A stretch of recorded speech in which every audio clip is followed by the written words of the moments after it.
Good evening and welcome to Jamaica Weekly News Roundup, bringing you the defining story from each day of the past week. Over the last 7 days, Jamaica moved to strengthen its laws against synthetic drugs. A deadly police operation in Westmoreland triggered an independent investigation, and the country issued its first ever casino license. 3 serving and former police officers were charged with murder, while Cabinet Minister Dr Andrew Wheatley secured a temporary court order blocking his prosecution by the Integrity Commission. And in Glasgow, Jamaica's athletes and Sunshine Girls deliver some of the week's most memorable sporting moments. Here are the 7 stories that shaped the week. Monday, Jamaica moves to tighten laws against synthetic drugs. The week began with the government announcing plans to modernize Jamaica's drug laws amid growing concern about synthetic substances, including the recreational drug commonly called Molly. The issue was discussed by the National Security Council, chaired by the Prime Minister, Dr Andrew Wheatley. Authorities say the existing legal framework must be strengthened to keep pace with emerging substances, changing trafficking patterns, and the increased seizure of synthetic drugs. Molly is commonly associated with MDMA, but illegally manufactured tablets and powders may contain several other substances. This makes their effects unpredictable and increases the risk of overdose, severe illnesses, and death.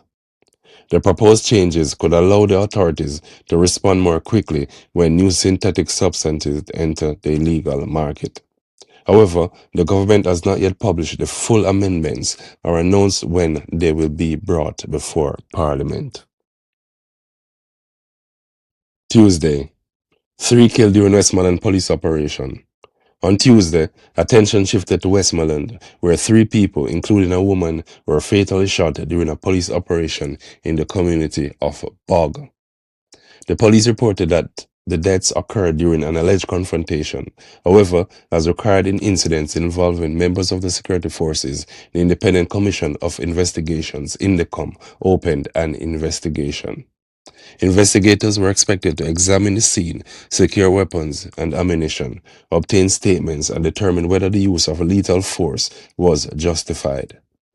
The findings will be particularly significant amid continuing public concern about the number of fatal security force encounters in Jamaica.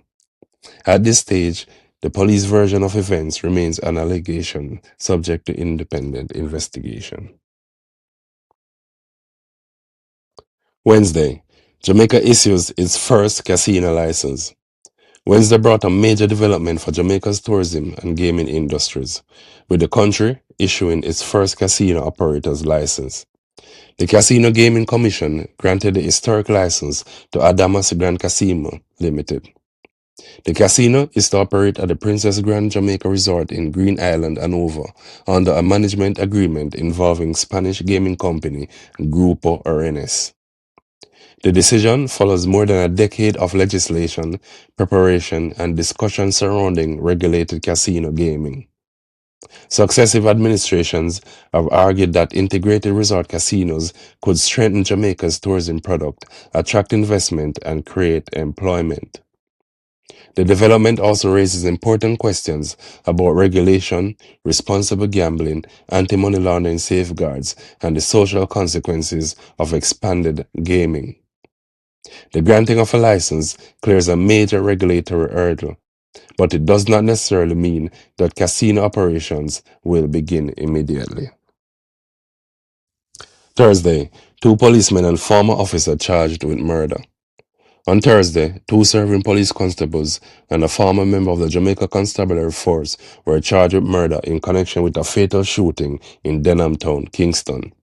Constables Delana Stewart and Javon Francis, along with former constable O'Dane Williams, were charged over the 2023 shooting death of Nicholas Miller.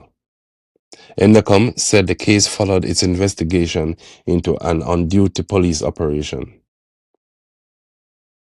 According to reports, 2 of the accused were granted bail in the sum of $500,000 with sureties. The charges represent formal accusations, and all 3 men are entitled to the presumption of innocence unless and until convicted by a court.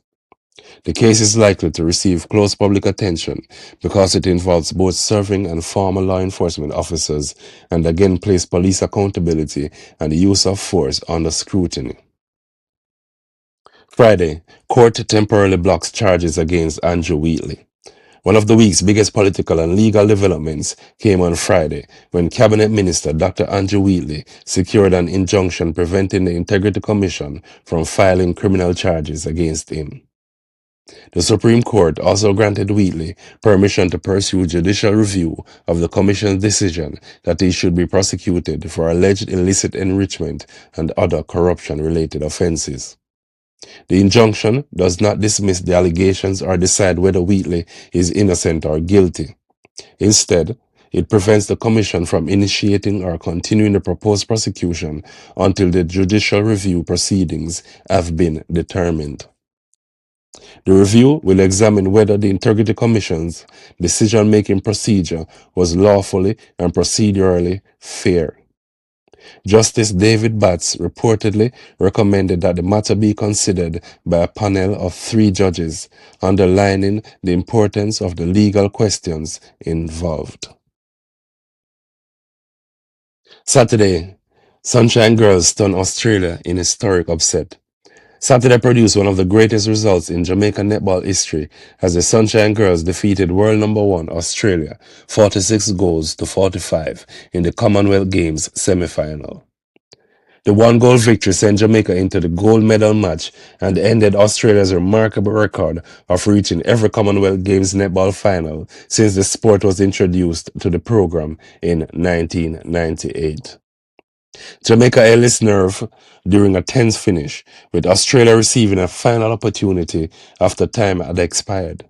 The resulting attempt was missed, confirming a famous Jamaican history victory. The achievement was even more significant because Jamaica entered the competition without star shooter Janelle Fowler-Nemard.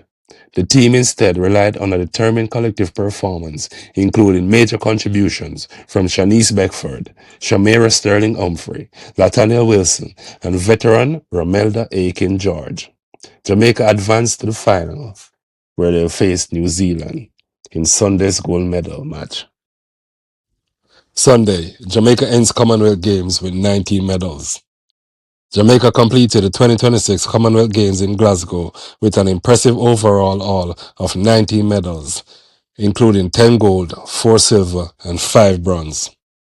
The track and field team accounted for 18 of those medals, finishing second behind Australia on the athletics medal table. Jamaica collected 10 gold, silver, and 5 bronze medals in athletics, following a remarkable final day that produced 6 medals, including 5 gold. Among the final day champions were Dejene Oakley in the women's 400 meters and Jordan Scott in the men's triple jump.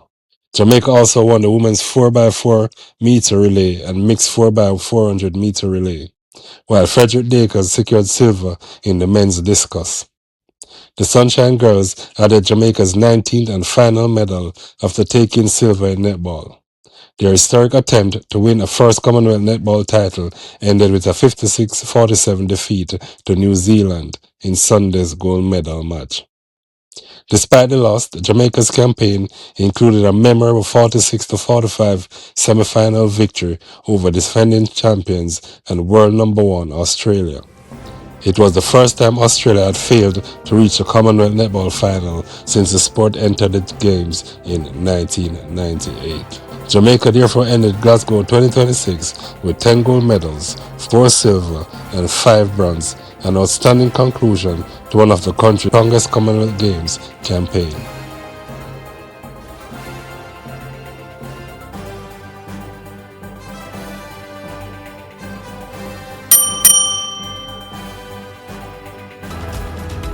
Subscribe today, turn on notifications, and never miss the stories that matter most.